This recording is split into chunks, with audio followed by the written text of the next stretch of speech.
Então a gente estava estudando até agora a parte de gramáticas livres do contexto, né, quando nós conversamos e falamos aí bastante sobre a conceituação dessas gramáticas livres do contexto, conceituamos a, o porquê que é uma gramática livre do contexto, falamos sobre as árvores de derivação, falamos sobre gramáticas ambíguas, falamos sobre o formato Backus-Naur, a BNF, né? Semana passada a gente conversou sobre simplificação de gramática, os processos de simplificação e algoritmos que existem dentro das gramáticas livres do contexto, eliminação de símbolos inúteis, eliminação de transições que levam ao vazio, símbolos não alcançáveis. Então a gente tem essa aplicação dessas regras para a gente aplicar esse tipo de simplificação nas gramáticas.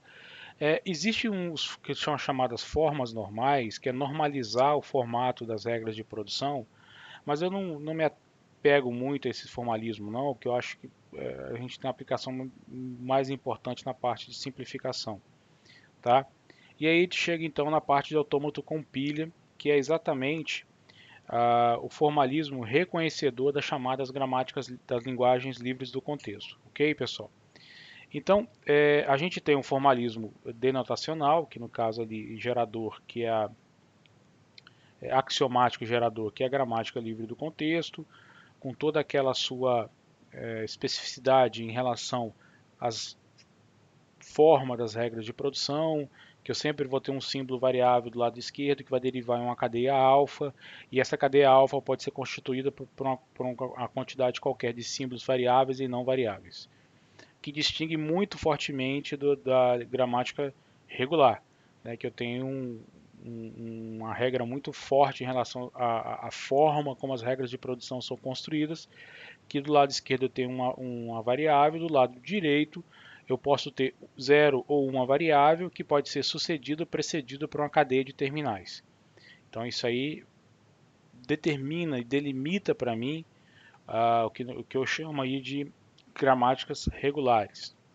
Quando eu venho para gramáticas livres do contexto, eu tenho uma flexibilização maior na, na regra de produção. Do lado direito da regra de produção, eu posso ter uma cadeia. E essa cadeia ela pode ser uma cadeia de tamanho variável, contendo uma quantidade variável de símbolos variáveis ou não terminais e símbolos terminais. Isso aí concede à gramática o que nós chamamos de liberdade de contexto. O que é uma liberdade de contexto? Para eu derivar uma palavra, eu posso derivar essa palavra escolhendo regras de produção, sem que necessariamente eu esteja atrelado a qual foi a última regra de produção utilizada. Então eu tenho algo livre do contexto. Bom, o autômato compile então é o formalismo que a gente vai utilizar como formalismo reconhecedor da gramática das linguagens livres do contexto, tá? O que difere dele dos autômatos finitos não determinísticos? É o fato de eu ter uma pilha, tá? Então eu vou incluir uma memória auxiliar, que vai ser uma pilha. Essa pilha ela vai ser de leitura e escrita, tá? E exatamente a estrutura da pilha, tá? A pilha ela não tem um tamanho máximo, ela é tão grande quanto eu queira, tá? Mas baseado ainda no conceito de enumeração, tá? Então digamos que eu tenho um conjunto que é infinitamente contável. Não é algo contínuo, tá? É discreto. Pode ter um volume muito grande de informações lá dentro, mas são informações contáveis, discretas. Eu consigo diferenciar um elemento do outro elemento. Quando a gente fala isso, a questão da contabilidade. Ou seja, eu consigo colocar para cada elemento deles um número natural correlacionado a esse cara, tá? Então eu consigo distinguir esses caras, é inumerável. Bom, a estrutura da pilha, ela sempre vai crescer de baixo para cima, nesse sentido. Quando eu gravo algo, eu empilho, quando eu leio, eu desempilho, tá? E o marcador de topo de pilha sempre aqui em cima. E aí vou ter um marcador diferenciado que é a base da pilha, tá? Então o que acontece? Quando eu faço uma gravação, eu coloco o elemento no topo da pilha. Quando eu faço a leitura do elemento, aí eu faço um desempilhamento. Então não tem como eu ler sem desempilhar. No momento que eu leio, eu desempilho. Se eu quero manter a pilha na mesma estrutura como ela estava antes, eu reempilho esse elemento, tá? Então isso aí tem que ficar bem claro dentro da computação do autômato. Então, se eu tenho uma pilha, e no momento que eu vou ler, eu sempre leio o elemento do topo, porque eu tenho que desempilhar um elemento por vez, eu desempilho o elemento do topo. Desempilho o elemento do topo para ler o conteúdo dele, o que tem ali no topo da pilha. Se eu quiser manter a pilha no seu estado anterior, eu tenho que reempilhar esse elemento. Tá? Então, o ato da leitura é sinônimo de desempilhamento. Tá? Então, isso tem que ficar claro para a gente, é o ato pop-out. Estou tirando lá de dentro da pilha e quando eu gravo, eu faço o push, que eu jogo lá para dentro da pilha. Então, por exemplo, o fato do não determinismo é algo que acontece, vai estar muito vinculado dentro do conceito do autômato com pilha, tá? E, por exemplo, a linguagem, aí mais uma vez, aquelas linguagens hipotéticas mesmo, só para a gente poder discutir a ferramenta. Né? As linguagens cujo metade delas estão no formato e a metade é o reverso, do tipo palavras A, B, BA, por exemplo, seria uma linguagem desse tipo, tá? Ou BA, AB. Então, ou seja, dividir ao meio a palavra, eu tenho um espelhamento, tá? As palavras dessa linguagem só pode ser reconhecida se eu utilizar um autômato não determinístico com pilha, como a gente vai ver depois, ok? Qualquer linguagem livre do contexto pode e deve ser reconhecida através de um AP, e às vezes com apenas um único estado, ou 3 estados, tudo depende de como eu quero o formato criar, tá? A pilha é mais do que suficiente como memória única auxiliar nesse caso. Os estados autômato com pilha podem ser excluídos, sem que eu tenha que reduzir o poder computacional. Por quê? Porque o estado do autômato agora não é apenas aonde ele está, é o que eu tenho no topo da pilha também. Então eu posso trabalhar com a pilha de forma a reduzir a quantidade de estados e manter a capacidade computacional do autômato, tá? Então, como a pilha ela não tem um tamanho máximo e o que tem na pilha compõe o estado do autômato, eu passo a ter um conjunto de estados maiores para representar o autômato, tá? Então, o autômato não é mais agora em qual bolinha ele está, é qual bolinha ele está e o que eu tenho empilhado. Como a pilha ela pode ter uma quantidade máxima, não tem uma quantidade máxima, e aí eu posso tomar várias, empilhar de formas diferentes, ou ter outras coisas empilhadas de formas diferentes na pilha. Isso vai resultar de uma quantidade maior de estados possíveis, tá? Estados do autômato, quando eu olho o todo. Então, isso aqui é importante a gente entender do autômato com pilha. Então, existem duas definições, pessoal, para quando a gente for trabalhar com autômato com pilha, ok? Primeiro, estados finais. Esse autômato ele para aceitando ao atingir um estado final e a pilha começa vazia. Então, em que momento eu vou aceitar uma palavra? Eu vou fazer a computação, tá, até atingir um estado final. E a pilha inicia-se vazia. Então, ela inicia-se vazia, eu vou trabalhando a computação, trabalhando com o conteúdo da pilha, processo a fita inteira e atinjo um estado final. Beleza, aceito a palavra. Uma outra forma de aceitação utilizando autômato com pilha é a chamada pilha vazia, tá? Em que momento eu aceito? Vou parar quando a pilha estiver vazia.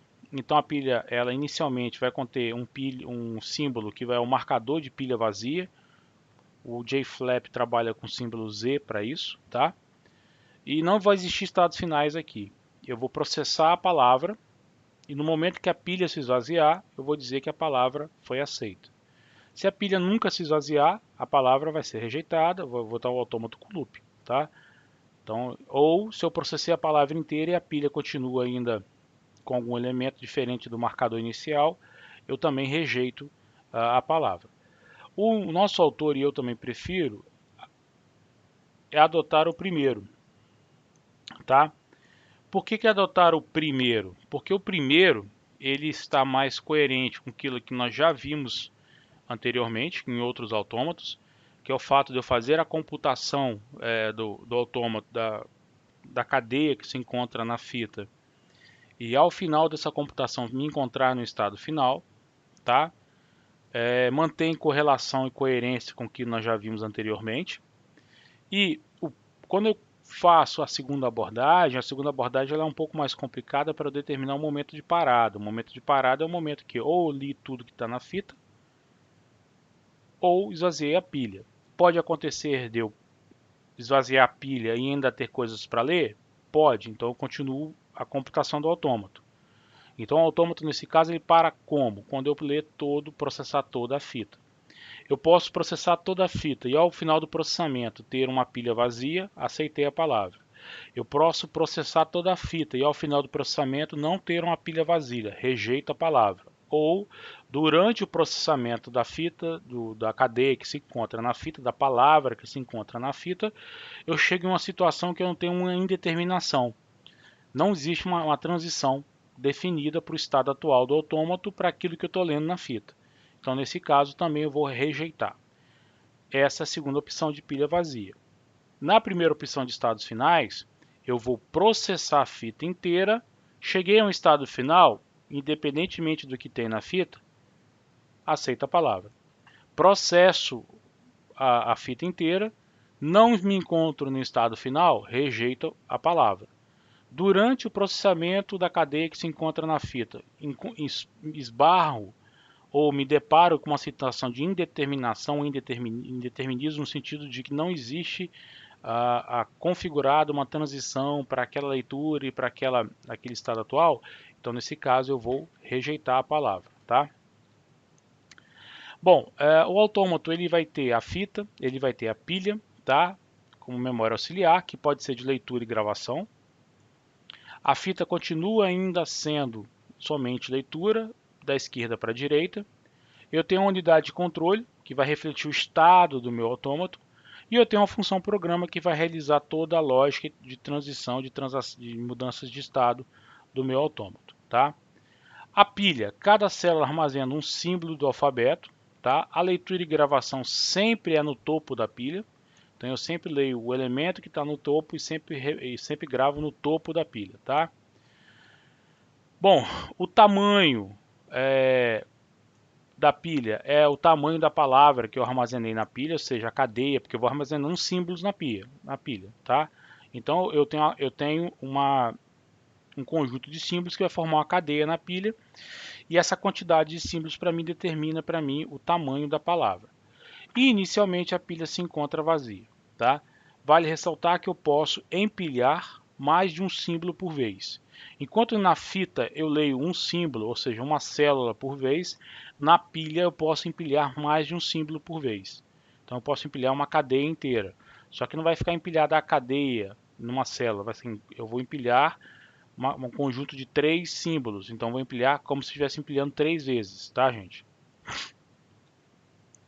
Bom, eu vou ter a minha unidade de controle, ela vai ter uma cabeça de leitura na fita e uma cabeça de leitura e gravação na pilha. Então é como se eu tivesse agora duas cabeças trabalhando de forma síncrona, tá? Uma lendo a fita e outra lendo e gravando na pilha. Bom, quando eu faço a leitura na pilha, eu vou mover para baixo, ou seja, eu vou desempilhar um elemento, um símbolo, tá? E sempre lendo um símbolo por vez, do topo para a base, tá? E ao ler um símbolo, eu excluo o símbolo, como está aqui destacado. E eu tenho uma função extra que eu posso perguntar se a pilha está vazia ou não, tá? Essa função extra de pilha vazia, aqui a gente vai trabalhar aqui dentro, lá no JFlap não tem isso, tá? No JFlap, para você saber se a pilha está vazia ou não, você tem que ler o topo da pilha e ver se no topo da pilha se está um marcador de pilha vazia. Que marcador é esse? É um símbolo que você vai escolher. E lá ele usa o Z maiúsculo. Tá? Se eu ler o Z maiúsculo no topo da pilha, significa que a pilha está vazia. Essa é uma das técnicas para trabalhar com pilha. Tá? Eu tenho um marcador de pilha vazia. No nosso caso aqui, na literatura, a gente vai usar a operação interrogação, que é quando eu quero perguntar, pilha vazia? Tá? Bom, a gravação na pilha sempre move da esquerda, da direita para a esquerda, ou de cima para baixo, baixo para cima. Tá? Eu posso gravar uma palavra inteira, que vai ser composta por mais de um símbolo, tá? E o símbolo no topo é mais à esquerda da palavra gerada. Então imaginemos o seguinte, você tem uma palavra AB e empilha o AB, o A vai ser empilhado e o B fica por cima do A, ok? Ou seja, quem vai estar no topo ao empilhar a palavra AB? O B. Ah, eu tenho a palavra ABC, empilhei a palavra ABC, quem vai estar no topo da pilha? O C, debaixo dele o B, debaixo dele o A, ou seja, de baixo para cima ABC, tá? O controle ele vai ter um número finito e pré-definido de estados, mas a gente não fala mais que o controle é finito, tá? Por quê? Porque o conteúdo da pilha agora caracteriza um estado do meu autômato, do meu sistema. E como a pilha não tem um tamanho máximo, ela pode ser tão grande quanto se queira, é importante que a gente leve isso em consideração, tá? Então agora eu não posso dizer que eu tenho um controle finito, porque eu posso ter ali um número finito e pré-definido de estados, tá? Mas o estado do sistema deixa de ser finito, tá? A função programa, ela é uma função programa parcial, no sentido de que, dependendo do estado atual do meu autômato, do símbolo que eu tenho na fita e do símbolo que eu tenho no topo da fita, e aí eu vou determinar um novo estado, ou seja, eu vou transicionar de estado, e vou determinar o que eu vou gravar na pilha. Inclusive eu posso gravar o símbolo vazio na pilha também, tá? Então, agora a minha função delta, que é a função de transição, ela passa a ter 3 parâmetros. E o retorno dela é uma tupla com 2 parâmetros, tá? Essa tupla vai conter o que para mim? Um novo estado para o autômato transicionar e o símbolo que eu vou gravar, ou a palavra que eu vou gravar no topo da pilha, ok? Então, de forma geral, a definição do autômato está aqui. Eu vou ter um alfabeto de símbolos de entrada, um conjunto de estados, que é um conjunto finito de estados, a função de transição, que aí reparem que ela fica mais complexa ainda, mas não se assustem, isso quer dizer o quê? Quer dizer que eu vou, para determinar a transição, eu preciso saber qual o estado atual, qual o símbolo que eu estou lendo na fita e qual o símbolo que está no topo da pilha. E aí eu vou ter como saída um dos estados e o que eu vou gravar na pilha. Reparem que tem um V asterisco. Esse V é o alfabeto da pilha, ou seja, eu posso ter um alfabeto de símbolos de entrada e um alfabeto de símbolos para gravar na pilha. Como eu tenho um conjunto das partes de Q versus V, asterisco significa que vai ser a combinação 2 a 2 de um dos estados do autômato com uma cadeia formada de símbolos que vão ser gravadas na pilha. Como tem o operador asterisco ali, significa que essa cadeia pode ser inclusive vazio. Tá? Se eu gravo vazio na pilha, não é que eu vou botar um buraco na pilha, quer dizer que eu não estou gravando nada na pilha, tá, gente? Às vezes os alunos confundem que eu quero gravar o símbolo vazio e depois gravar um símbolo não vazio, aí vai ficar ali um buraco na pilha. Não, eu ao gravar o vazio, estou dizendo não grave nada na pilha naquele momento. Continuo tendo o estado inicial e continuo tendo um conjunto de estados finais, porque nós vamos optar pelaquela metodologia de que eu vou processar a palavra e eu vou ter ali um símbolo terminal, eu vou ter ali um estado final ao terminar o processamento da palavra. Tá? Bom, o operador de interrogação aqui para a gente significa pilha vazia, tá? Ou então que se toda a palavra foi lida. Então aqui eu posso testar, li toda a pilha está vazia, então naquela transição onde eu ler lá, símbolo lido na fita, estado atual, eu vou botar uma interrogação no lugar, como vocês vão ver daqui a pouco, e eu vou fazer esse teste, tá? Movimento vazio, tá? Não lê nem move a cabeça, tá? Que é o movimento vazio em relação à recuperação da fita. No caso, na gravação do símbolo vazio na pilha, nenhuma gravação é realizada na pilha. Então, às vezes, alguns alunos confundem aqui e pensam que se eu colocar, como eu falei, um buraco, um gap dentro da pilha, não vai acontecer isso. Se eu gravo um símbolo vazio, eu vou gravar o quê? Eu vou gravar nada. Tá? O ponteiro de topo de pilha não muda e eu não vou estar registrando nada dentro da pilha. Ok, pessoal?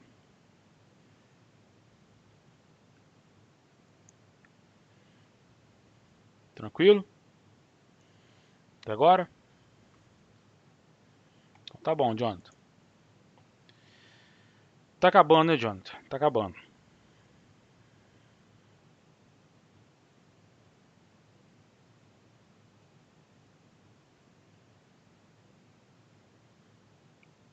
Então vamos lá.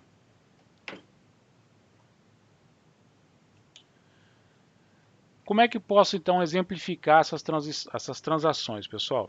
Da seguinte forma: aqui estou no estado P, li totalmente a fita, não tenho nada na pilha, ou a pilha se encontra vazia. Nesse caso, vou para um estado Q, não gravando nada na pilha, tá?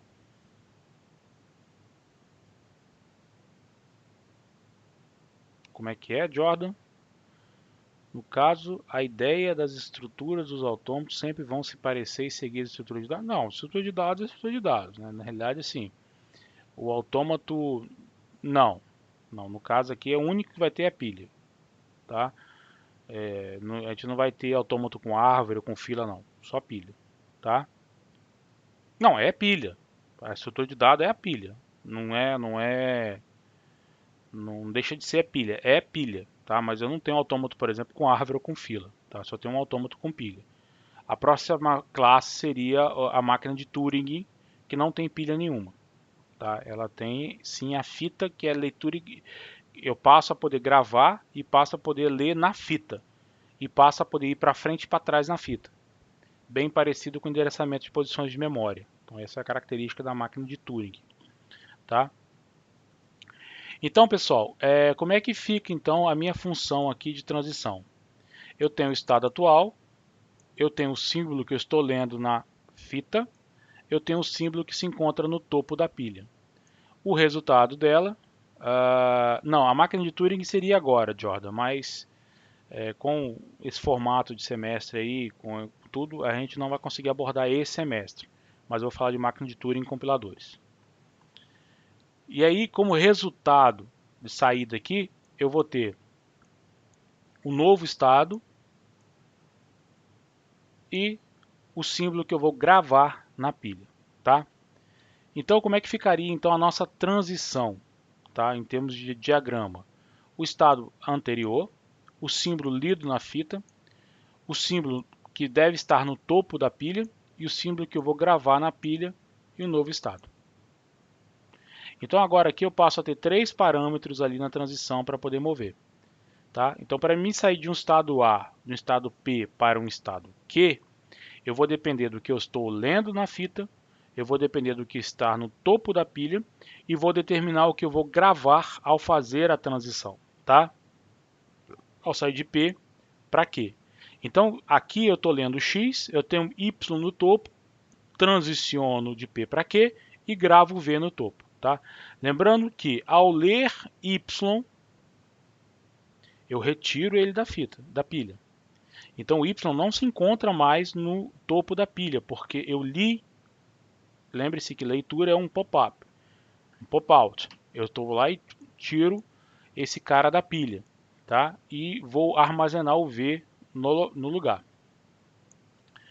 Bom, e aí, pessoal, essa classe de autômatos com pilha, eles passam a ter uma característica que é o seguinte: quando a gente estudou lá os três autômatos finitos que existem em linguagens regulares, a gente viu que o autômato finito, quando ele processa ali o conjunto de palavras, o universo sigma estrela, são todas palavras possíveis sob um alfabeto sigma, ele segmenta esse alfabeto em dois grupos.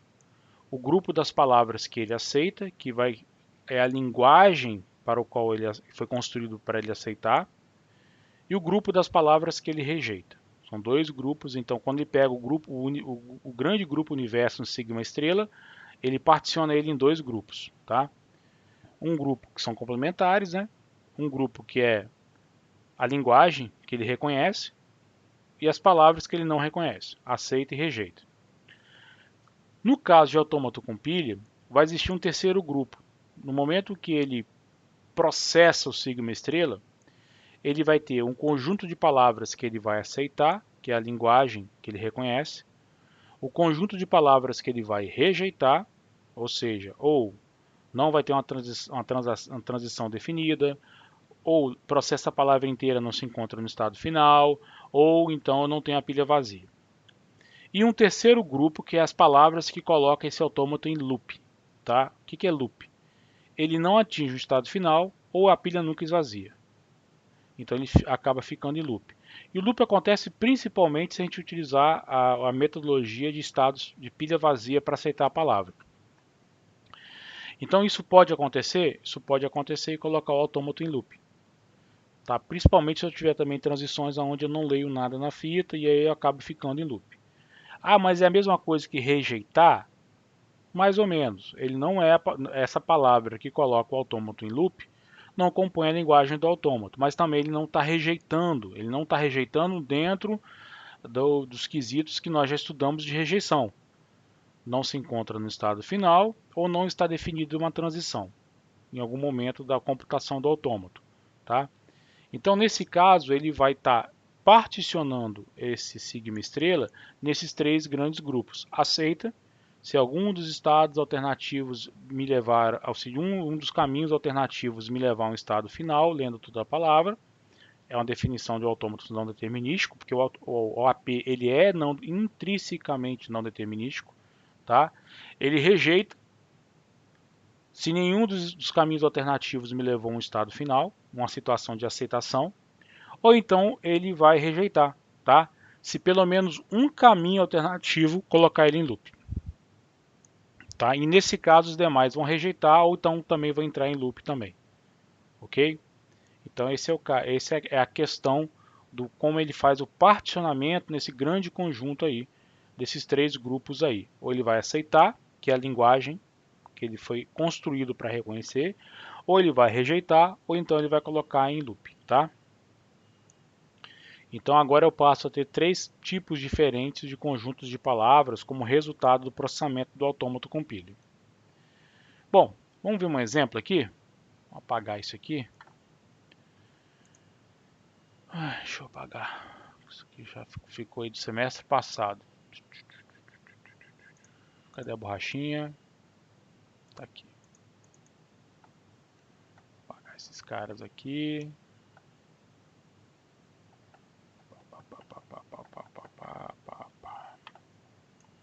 Então vamos lá. O que eu tenho aqui? Eu tenho um autômato compile, tá?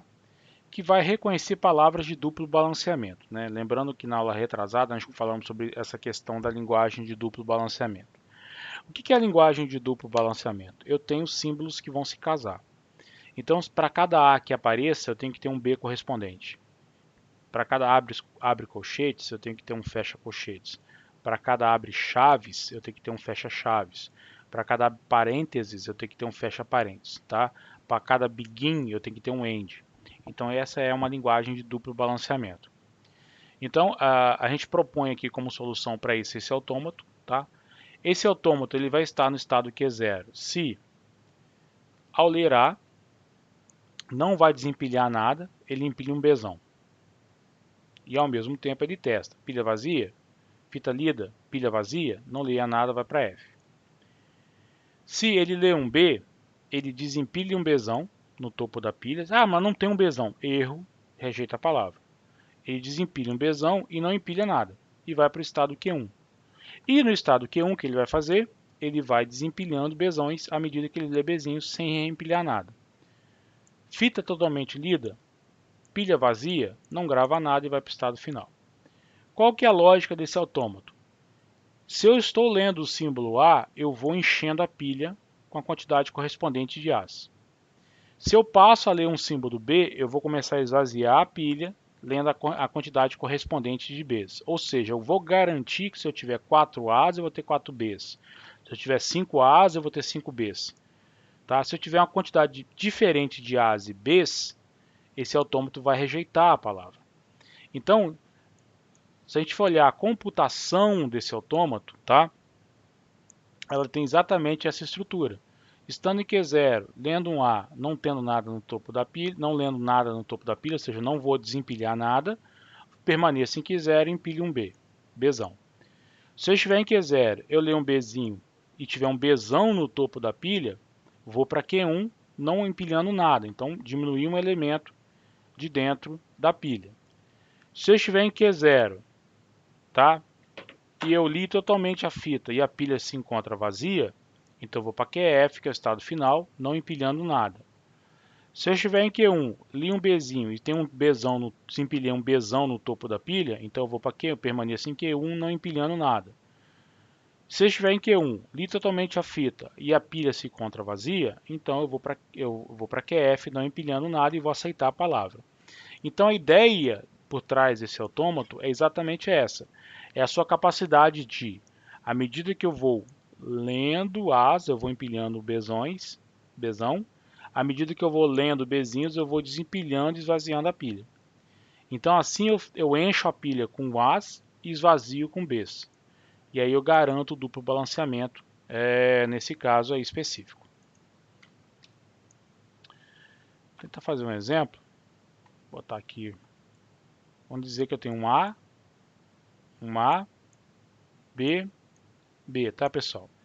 Então aqui vou ter a representação da minha pilha, vou representar aqui hipoteticamente, bem feiazinha. Se eu li um Azinho, eu permaneço em Q0, tá? Estou aqui em estado Q0, mas coloco aqui um A. Se eu leio um outro A não, B, foi mal, vou apagar aqui. Vou colocar aqui um B.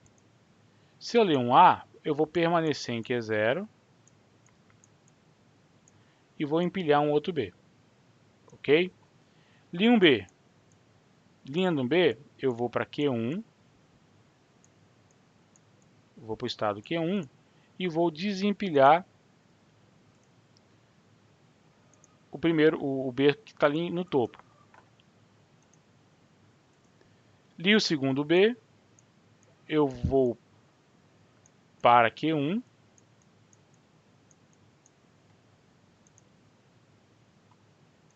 e desempilho esse B daqui. E nesse momento eu faço o teste. Li tudo? Li tudo. Pilha vazia? Pilha vazia. Então eu vou para o estado QF. Tá, professor, daí? Cadê o não determinismo disso? O não determinismo está justamente nessas transições aqui, ó. Aqui, ó, eu vou continuar testando. Aqui eu vou desembocar, aqui eu vou ter outro caminho que vai continuar na ramificação de teste de pilha vazia aqui e aqui também, tá? Então ele é não determinístico de forma intrínseca, tá? Esse não determinismo dele. Só mostrar uma coisa aqui para vocês aqui. Só um instante, pessoal. Bom, voltando aqui, pessoal. Deixa eu ver aqui. Digo como programador, tal.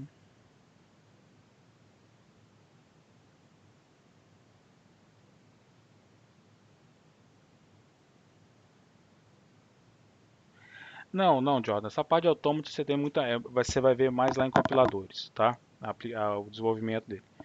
A gente vai trabalhar com autômato, você vai poder trabalhar com autômato exatamente na hora do desenvolvimento de soluções que vão ter algum nível de reconhecimento de padrões, de tokens e entradas, tá? Então vocês vão ver, você vai ver assim, a aplicação direta desse conceito de autômatos dentro de compiladores. Por que a gente trabalha com autômatos aqui? Porque é uma máquina abstrata em que eu vou representar a computação de algo. Evidentemente, na hora de ir para compiladores, eu não vou criar autômato, eu vou criar código. Vocês vão ver que vai ter um monte de switch case lá dentro lá para reconhecer tokens e cadeias, tá? Então o autômato ele está aqui mais para representar a computação de algo sem que necessariamente eu tenha que codificar, tá? É uma máquina abstrata para isso. Então, por exemplo, essa máquina abstrata que eu acabei de fazer para vocês seria esse autômato com duplo balanceamento, aonde eu lendo Azinhos eu empilho Bzão, aonde eu recupero Bzinhos eu desempilho Bzão e não empilho nada e vou recuperando até o momento que eu tenho um marcador de pilha vazia. O marcador de pilha vazia é esse Z que está destacado para vocês aí do JFlap, tá? Que eu estava ali embolado ali, porque agora ele já põe o Z automaticamente quando é um push down autômata, tá? Então vou até refazer aqui os passos com vocês, ó. Vocês não vão vir mais em autômato finito, vocês vão vir em push down autômato para poder realizar isso.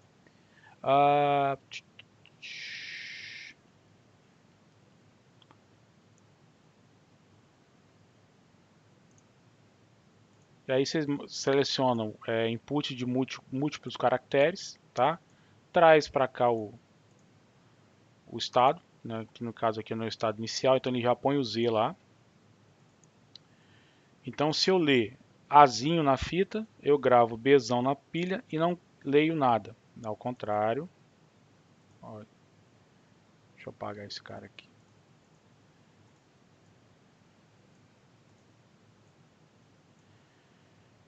Eu leio Azinho, tá? Não gravo, não recupero nada, não desempilho nada e empilho Bzão, tá? Então essa aqui é a lógica desse autômato. Se em algum momento eu ler na fita um Bzinho, eu desempilho um Bzão e não empilho nada.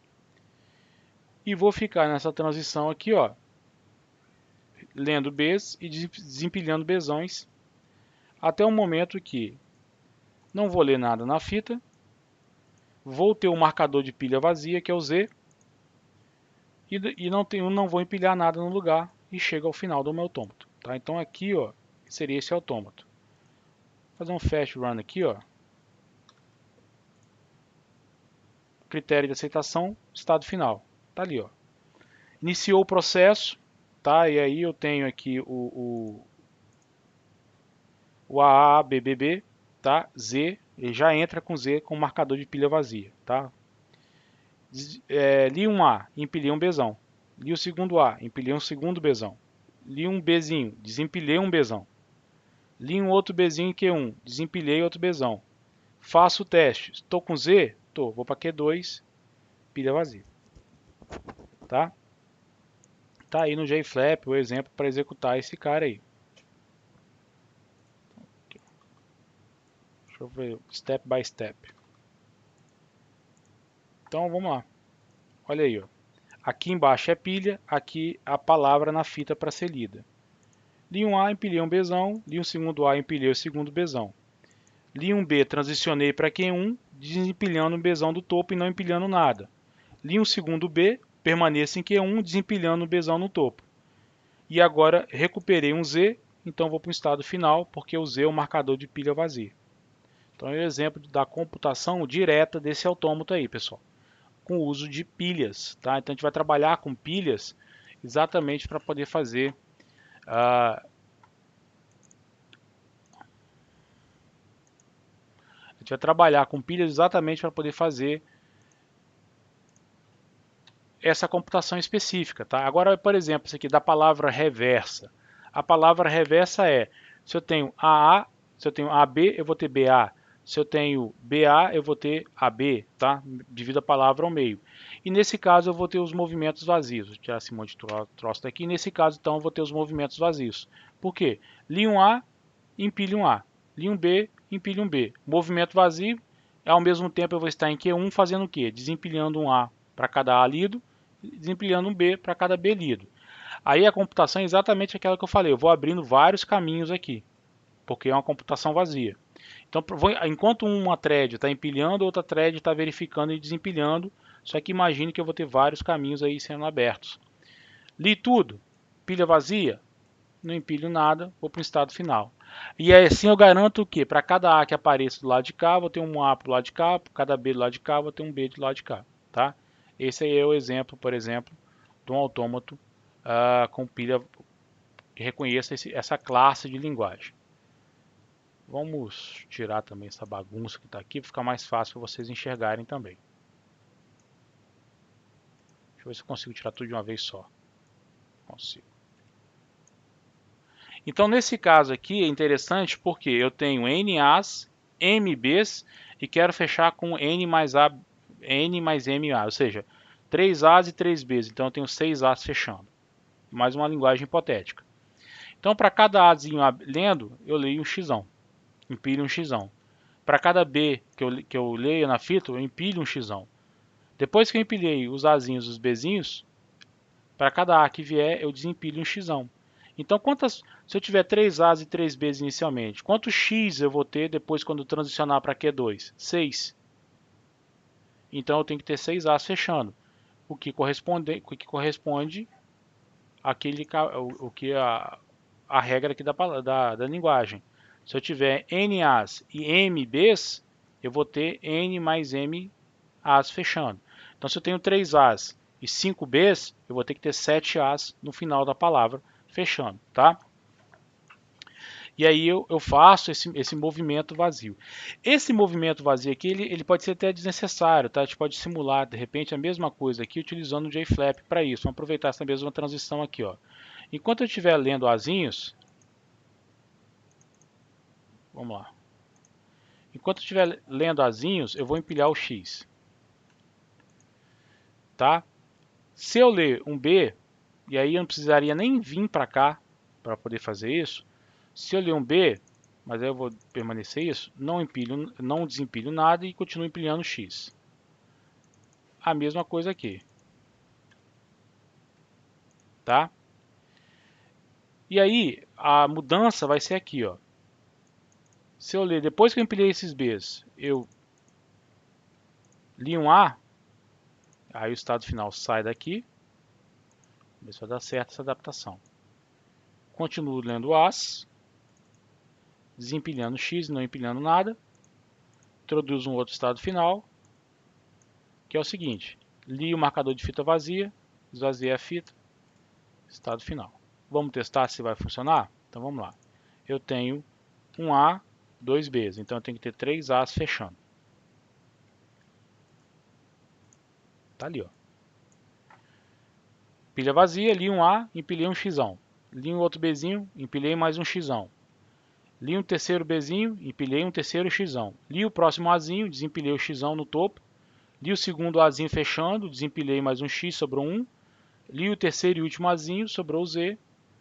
Leitura, vou para o estado Q3. E aí, ó, aceitei a palavra, tá?